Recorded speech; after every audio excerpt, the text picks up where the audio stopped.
আমার একটি অগোছালো ব্লগ। অগোছালো কারণ এখানে বেশ কয়েকদিনের ভিডিও ক্লিপ রয়েছে। প্রথমে দেখায় একটি দিনের শুরু, যেদিন আমি ঘুম থেকে উঠে আমার বিছানা গুছিয়েছিলাম। কেমন লাগলো?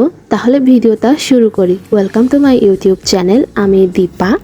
তারপর কি সেদিন আমি ঘুরতে বের হয়েছিলাম, সেটা আপনাদের সাথেও শেয়ার করলাম। এই যে আমাদের রাঙ্গামাটির রাস্তা, ভাঙাচোরা রাস্তা, যদিও যেটা যাচ্ছিলাম সেটা সুন্দর ছিল। তারপর দেখলাম স্টেডিয়ামে কিসের যেন খেলা চলতেছে, সেখানে একটু দাঁড়ালাম। যদিও আমি খেলা তেমন একটা পছন্দ করি না, কিন্তু আমার বন্ধুর পছন্দ, যে আমার সাথে ছিল। স্টেডিয়ামটা কিন্তু সুন্দর, তাই না? আমি সুন্দর একটা ভিডিও ক্লিপ নিয়েছি।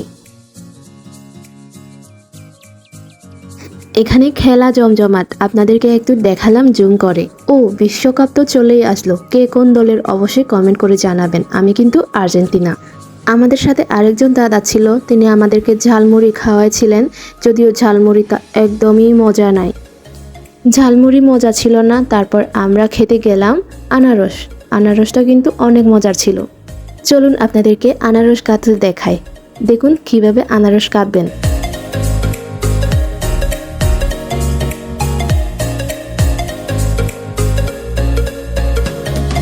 আজকে আপনাদেরকে শুধুই খাওয়ার ব্লগ দেখাবো। আমি আবারও গেলাম খাইতে। আমি গিয়েছিলাম কাজী ফার্মে। কাজী ফার্ম নাকি গরিবের বন্ধু, মানে এখানে নাকি খাবারগুলো সস্তা পাওয়া যায়। এইটা হচ্ছে তার পরের দিন আমি বাজার করতে গিয়েছিলাম, সেখানে দেখি কাঁকড়া বিক্রি করতেছে। এগুলো কিন্তু জিরির কাঁকড়া। আর এই জিনিসটার নাম কি কে বলতে পারেন? এইটা কিন্তু আমি কিনে নিয়ে এসেছিলাম। এইটা হচ্ছে আরেক দিনের কথা। সেদিন আমি আমার পেজের শ্যুট করতেছিলাম। এটা হচ্ছে আমাদের বাড়ির ছাদে, মানে যে বাসায় আমরা ভাড়া থাকি সেই বাসার ছাদে। আমাদের বাসার ছাদটা কিন্তু খুবই সুন্দর দেখতে।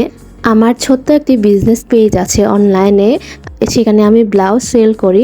তো আমি সেই নতুন ডিজাইনের ব্লাউজ আমার পেজের জন্য বানিয়েছিলাম, সেগুলোর হচ্ছে আমি শ্যুট করতেছিলাম। আমি নিজে নিজে একাই আমার পেজের মডেল হয়েছি। সেই দিনই হচ্ছে আমি ফটোশ্যুট করার পরে ঘুরতে গিয়েছিলাম কাপ্তাই রোডের ওইদিকে মোরঘোনা এলাকায়। সবাই এই জায়গার নাম মোরঘোনাই বলে। তো সেদিন শ্যুট করার পরে খুবই গরম লাগতেছিল, তারপরেও আমরা ঘুরতে গিয়েছি সেদিন, কারণ শুক্রবার ছিল, মানে গতকালকের দিন। আর আজকে আমি ব্লগ এডিট করতেছি। এটা এমন একটি জায়গা যেখানে একবার গেলে হচ্ছে মন ভরে না। এখানে সব সময় গেলেও হচ্ছে আপনার মন ভরবে না, কারণ প্রকৃতি সবসময়ই সুন্দর। এই জায়গাটা এত শান্তির জায়গা দেখতে।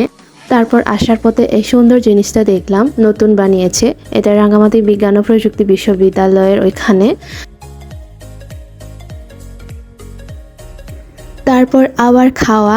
আমরা রাঙ্গামাটি শহরে যখন পৌঁছালাম, তখন যে রাস্তার দোকান আছে যেখানে রাজবাড়ির ওইখানে, এত মজা এই জিনিসটা। 6টা মোমো 100 টাকায় মাত্র। তারপর খেয়েছি ফ্রেঞ্চ ফ্রাই, এইটাও এত মজার মোটা করে। বাসায় আসার পর চোখের শান্তি। আমার বোনের মেয়ে আমাদের বাসায় ছিল। আমি ভেবেছিলাম চলে গিয়েছে, কিন্তু তখনও তার মা নিতে আসেনি। তো আর কি, আজকের মতো এইটুকুই।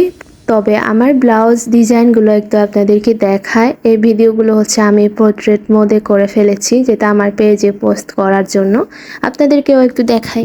আমি 2টা ডিজাইনের বানিয়েছি, একটা কালো আর একটা হচ্ছে লাল। কোনটা সুন্দর হয়েছে অবশ্যই কমেন্ট করে জানাবেন। আর যারা আমার কাছ থেকে ব্লাউজ নিতে চান তারাও আমাকে কমেন্ট করে জানাবেন, আমি আমার পেজের লিংক দিয়ে দিব।